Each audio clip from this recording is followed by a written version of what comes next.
తెలంగాణ భవన్లో BRS working president KTR మాట్లాడుతున్నారు. ఇప్పుడు ఆ లైవ్ చూద్దాం.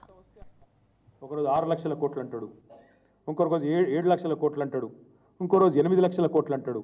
మరి నీ లెక్కలు నమ్మాలనా లేక కాగ్ లెక్కలు మరి ఆర్బీఐ లెక్కలు నమ్మాలా? పార్లమెంట్లో కేంద్ర ప్రభుత్వం చెప్పింది నమ్మాలా? ప్రజలు ఏది నమ్మాలా? ముఖ్యమంత్రి చెప్పు. తెల్లారు లేస్తే వెనకటికి ఎవడో మొహం బాగాలేతే అద్దం బాలు కొట్టుకున్నట్టు నీకు పరిపాలన చేతగాక గత ప్రభుత్వం మీద ఇంకెన్ని రోజులు ఏడుపుల్ని? ఎన్ని అబద్ధాలంటే నేను ఒకటే వేదిక మీద, ఒకటే వేదిక, ఇద్దరు ముఖ్యమంత్రి ఉప ముఖ్యమంత్రి, నెంబర్ 1 అండ్ నెంబర్ 2.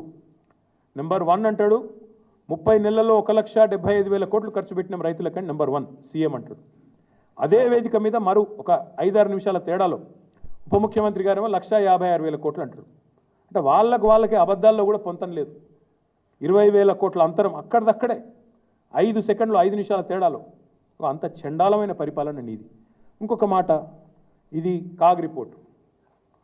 ఇందులో నెలకు ఎంత వీళ్ళు కట్టింది 2026-27తో సహా మొత్తం ఉంది, కావాలంటే 25 ఉంది, 26 ఉంది, 27 ఉంది. ఏ నెల కూడా వీళ్ళు 2,400 2,500 కోట్లు దాటి కట్టలేదు.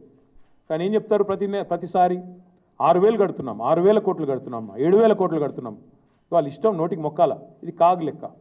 మరి కాగ్ లెక్క నమ్మాలా, నీ కాకి లెక్కలు నమ్మాలా? అంటే అప్పుల్లో మీరు చెప్పేది తప్పే, మిత్తిల్లో మీరు చెప్పేది తప్పే. మళ్ళీ ఇంకా దాని మీదకి వెళ్ళి తెలంగాణ ఏదో దివాలా తీసిన రాష్ట్రం అని నువ్వు మాట్లాడే మాటలు. వాస్తవం ఏంటంటే నీ పాలనలో తెలంగాణ ఆస్తులు కోల్పోతుంది నీ వల్ల, నీ కుటుంబం వల్ల. ఎందుకంటే ఎంత ధనిక రాష్ట్రమైనా, ఎంత గొప్ప రాష్ట్రమైనా ఇంతమంది ఒకటేసారి దోపిడీకి దిగితే ఉంటుందా?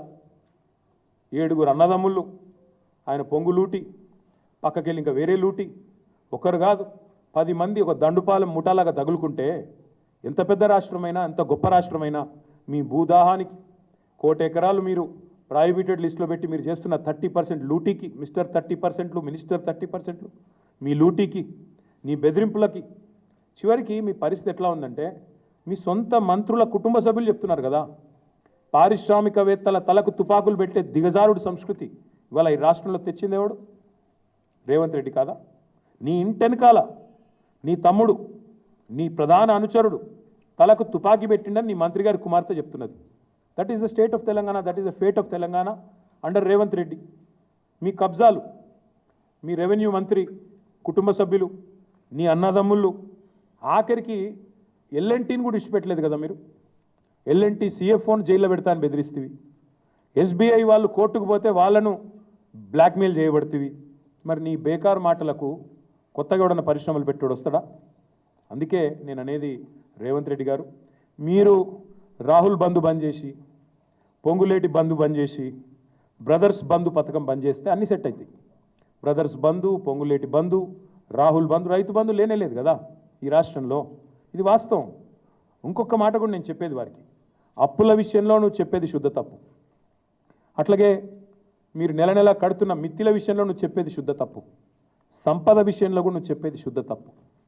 తెలంగాణ వచ్చినాడు నెలకు తెలంగాణ యొక్క రెవెన్యూ 2014లో మేము అధికారంలోకి వచ్చిన కొత్తలో నెలకు 4,000 కోట్లు మాత్రమే తెలంగాణ రెవెన్యూ.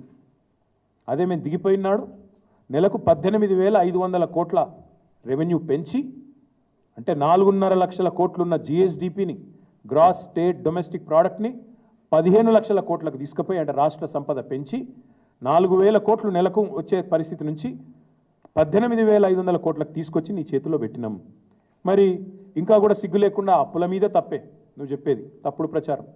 సంపద మీద నువ్వు పెంచేది తప్పుడు మాటలే, సంపద మీద చెప్పేది తప్పులే. ఈ అన్నింటికి మించి మళ్ళీ రైతు బంధు విషయంలో కూడా మీరు నిన్నటికి నిన్న మీరు మాట్లాడిన దిగజారుడు మాటలు 1-2 కాదు, ఎన్ని తప్పుడు మాటలు నిన్న కూడా. రాష్ట్రంలో అంటే ఈయన వచ్చినాకనే రైతులకి ఏదో గొప్ప పని చేసినాడంట. ఏం గొప్ప పని చేసినావా నువ్వు? వాళ్ళ రాష్ట్రంలో ఏ రైతును అడుగుదాం చెప్పు. ఎంత మీరు ఎగ్గొట్టింది ఎంత ఇంతవరకు? ఈరోజు వరకు కాంగ్రెస్ ప్రభుత్వం వచ్చిన తర్వాత ఎగ్గొట్టింది ఎంత అంటే అక్షరాల రైతులకి, ఓన్లీ రైతులకు నేను చెప్పేది, వేరే వాళ్ళకు కూడా కాదు, 1,13,000 కోట్లు రేవంత్ రెడ్డి గారి ప్రభుత్వం ఎగవేసిన సొమ్ము ఎంత అయ్యా అంటే ఓన్లీ రైతాంగానికి 1,13,000 కోట్ల రూపాయలు. ఎట్లా ఎగవేతల ప్రభుత్వం ఎగ్గొట్టిన పైసల లెక్క ఎట్లా అంటే, రైతు బంధు పేరిట మీరు ఎగనామం పెట్టింది సరిగ్గా 30,000 కోట్లు. ఓన్లీ రైతు బంధు పేరిట మీరు ఎగ్గొట్టింది 30,000 కోట్లు. కౌలు రైతులది కూడా కలిపితే మీరిచ్చిన హామీయే కదా 100 రోజుల్లో కౌలు రైతులకు కూడా ఇస్తామని. కౌలు రైతులది కూడా కలిపితే 22,500 కోట్లు. 30,000 భూ యజమానులకు, కౌలు రైతులకు 22,500 కోట్లు. రుణమాఫీ, మీ కథ గుర్తుండాలి. రుణమాఫీ బ్యాంకర్లను అడిగితే 50,000 కోట్లు అన్నారు రుణమాఫీకి.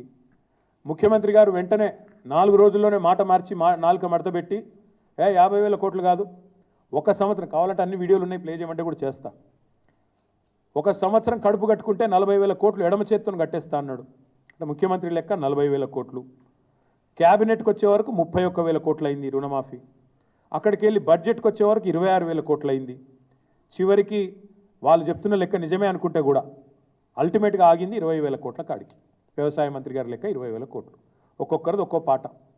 బ్యాంకర్లు 50,000 కోట్లు, సీఎం 40,000 కోట్లు, క్యాబినెట్ 31,000, బడ్జెట్ 26,000, వ్యవసాయ మంత్రి లెక్క 20,000 కోట్లు. అంటే అందులో కూడా మీరు రైతు రుణమాఫీలో ఎగ్గొట్టింది 29,500 కోట్లు ఎగ్గొట్టింది. రైతు కూలీలకు మీరు పంగనామం పెట్టింది 15,000 కోట్లు. పంటల బోనస్ను బోగస్ చేసి ఎగ్గొట్టింది 16,000 కోట్లు. మొత్తం కూడితే 1,13,000 కోట్ల రూపాయలు కేవలం రైతులకే ఎగనామం పెట్టింది రేవంత్ రెడ్డి ప్రభుత్వం. ఎప్పుడు కడతావు ఈ బాకీ? ఎప్పుడు కడతావు? ఈ బాకీ కట్టినాక చేయి పండుగలు. ఇంకా అట్టర్ ఫ్లాప్ సినిమాకు అర్ధశత దినోత్సవం చేసినట్టు అన్నదాతలను ఆగమాగం చేసింది చాలక మీదికెళ్ళి ఇంకా సభలు, సదస్సులు, వీళ్ళందానికి మళ్ళీ అందులో స్పీచ్